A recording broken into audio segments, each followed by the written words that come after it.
વધારે માહિતી આપણે જાણીએ. ચાલો. આવી દરેક મિત્રો માટે ખુશખબર, ઇન્ડિયન રેલવેએ પોતાની ન્યૂ એપ લોન્ચ કરી દીધી છે, જેમાં તમને ઘણા બધા બેનિફિટ્સ મળવાના છે. તો ચાલો આપણે જાણીએ કે કયા બેનિફિટ્સ રહેવાના છે. તો મિત્રો, જલ્દી બંધ થશે યુટીએસ એપ. હવે એક જ એપથી મળશે તમને તમામ ટિકિટ. જી હા મિત્રો, એક જ એપથી તમને બધી ટિકિટ મળી જવાની છે. યુટીએસ ટિકિટ મળી જશે, રિઝર્વેશન ટિકિટ મળી જશે અને ટ્રેન ચેકિંગ પણ એક જ થઈ શકશે. એક જ જગ્યાએથી થવાનું છે. તો ક્યારે બંધ થશે યુટીએસ એપ, ચાલો જાણીએ. તો હવે તમે મિત્રો યુટીએસ એપ બંધ થવાની છે, એટલા માટે અત્યાર સુધી તમે એપ્લિકેશનમાં તમે ટિકિટ લેતા પાસ સુવિધા હતી, આઈઆરસીટીસી એપ, ટ્રેન, ઘણી બધી એપ્લિકેશનોમાં ઓનલાઈન યુટીએસ ટિકિટ લઈ શકતા. તો હવે યુટીએસ ટિકિટ લેવી હોય તો તમારે અત્યારે તો તમે વિન્ડોથી લઈ શકો. અત્યારે હજી એપ પણ ચાલુ જ છે અને 21 માર્ચથી એમનો નિયમ બદલાવાનો છે. એ બધી એપ્લિકેશન બંધ કરી દેવાની છે અને એક જ એપ્લિકેશન આવવાની છે, રેલ1 એપ્લિકેશન.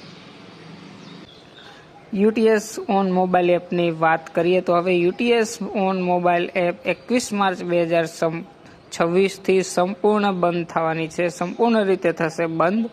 ત્યારબાદ ટિકિટ બુકિંગ માટે માત્ર રેલ1 એપનો જ ઉપયોગ કરવો પડશે. જી હા મિત્રો, ત્યારબાદ ટિકિટ બુકિંગ માટે માત્ર રેલ1 એપ. રેલવેના મુસાફરોને વહેલી તકે રેલ1 એપ પર શિફ્ટ થવાની અપીલ કરે છે. તો દરેક મિત્રોએ રેલ1 એપમાં શિફ્ટ થઈ જવાનું છે મિત્રો. એટલે હવે તમે એક જ એપ્લિકેશનથી બધી વસ્તુ કરી શકશો. તો મિત્રો, રેલ1 એપમાં શું ખાસ સુવિધા છે તો ચાલો જાણીએ.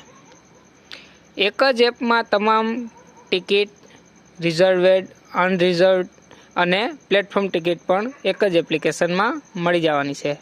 બીજી આપણે વાત કરીએ, અનરિઝર્વ ટિકિટ બુકિંગ પર 3% ડિસ્કાઉન્ટ મળશે. તમને અનરિઝર્વ ટિકિટ ઉપર 3%નું ડિસ્કાઉન્ટ મળી જવાનું છે મિત્રો. અને UPI, debit card, credit card અને રેલવે વોલેટ તે પણ એમાં મળી જવાનું છે.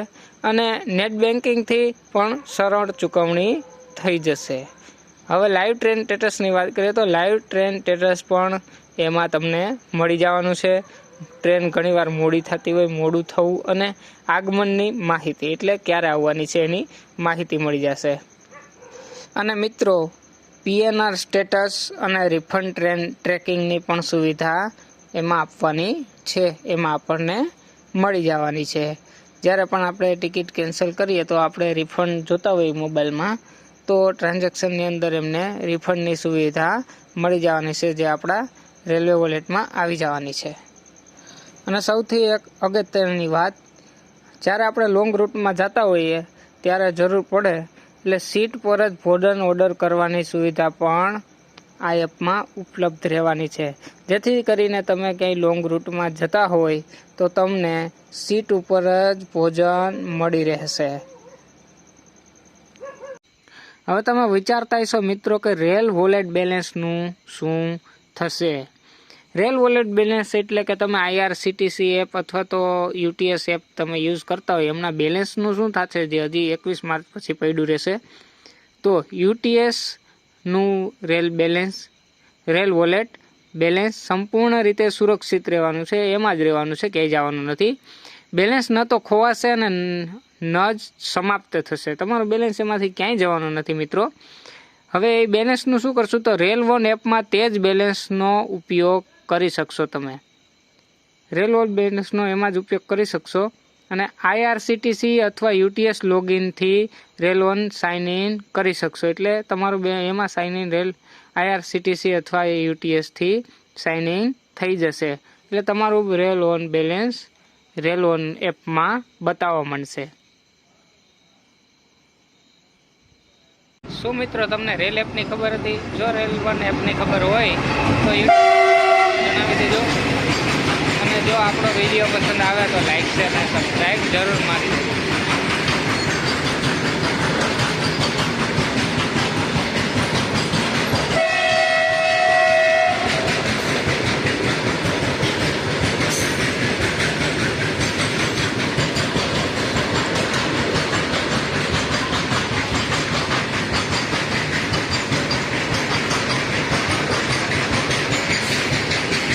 મિત્રો તમારે તમામ રેલવેની માહિતી જોતી હોય તો અમારી ચેનલને લાઈક, શેર અને સબસ્ક્રાઈબ કરી લેજો, જેથી કરીને તમને બધી માહિતી મળતી રહે મિત્રો.